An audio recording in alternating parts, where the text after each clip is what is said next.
তোমরা এইচএসসি 2026 পরীক্ষা দিয়েছো, তোমাদের তথ্য ও যোগাযোগ প্রযুক্তি অর্থাৎ আইসিটি পরীক্ষায় তোমরা বাড়তি নাম্বার পাচ্ছ। তোমরা ঠিকই শুনেছো, আইসিটিতে অর্থাৎ তথ্য ও যোগাযোগ প্রযুক্তি যেটা সবার ছিল, এই সাবজেক্টে তোমরা বাড়তি নাম্বার পাচ্ছ। কিভাবে পাচ্ছ দেখো, তোমাদের এইচএসসি আইসিটি পরীক্ষা 2026 প্রতি বছরই তোমাদের তথ্য ও যোগাযোগ প্রযুক্তি পরীক্ষা কিন্তু দ্বিতীয় সর্বোচ্চ ফেল করে, কারণ ইংরেজির পরে দেখা যায় যে সবথেকে বেশি তথ্য ও যোগাযোগ প্রযুক্তি তোমাদের আইসিটিতে ফেল করে থাকে। তো তোমাদের মূল কারণ হলো এমসিকিউতে 8 নাম্বার পেলে পাস, অর্থাৎ 25-এর মধ্যে তুমি 8 পেলে পাস করবে। বেশিরভাগ দেখা যায় যে এমসিকিউতে 6 বা 7 পেয়ে থাকে, যার কারণে কিন্তু অনেক শিক্ষার্থী ফেল করে। তো তোমাদেরকে জানিয়ে দিই, বোর্ডের নিয়ম অনুযায়ী কোনো প্রশ্নে ভুল থাকলে শিক্ষার্থীদের কিন্তু ওই নাম্বার বাড়তি পেয়ে যাবে।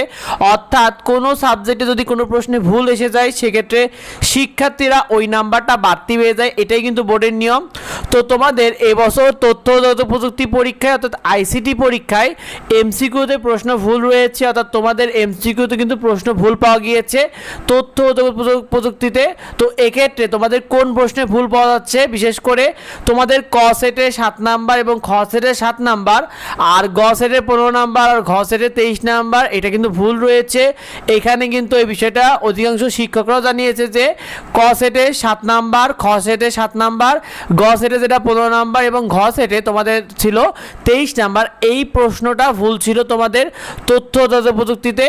আর এতে তোমাদের তথ্য ও যোগাযোগ প্রযুক্তিতে তোমরা যত নাম্বারই পাও না কেন, এই 1 নাম্বার কিন্তু বাড়তি তোমাদের যোগ হয়ে যাবে। অর্থাৎ তুমি এমসিকিউতে যত নাম্বারই পাও না কেন, সব নাম্বারের পরে কিন্তু তোমাদের এই একটা নাম্বার বাড়তি যোগ হয়ে যাবে।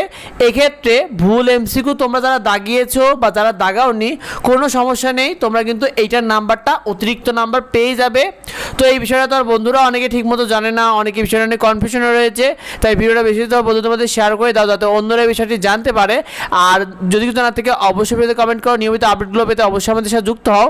আর যদি কিছু জানার থেকে অবশ্যই কমেন্টে আমাদেরকে জানিও। দেখা হয় পরবর্তী ভিডিওতে। ধন্যবাদ সবাইকে।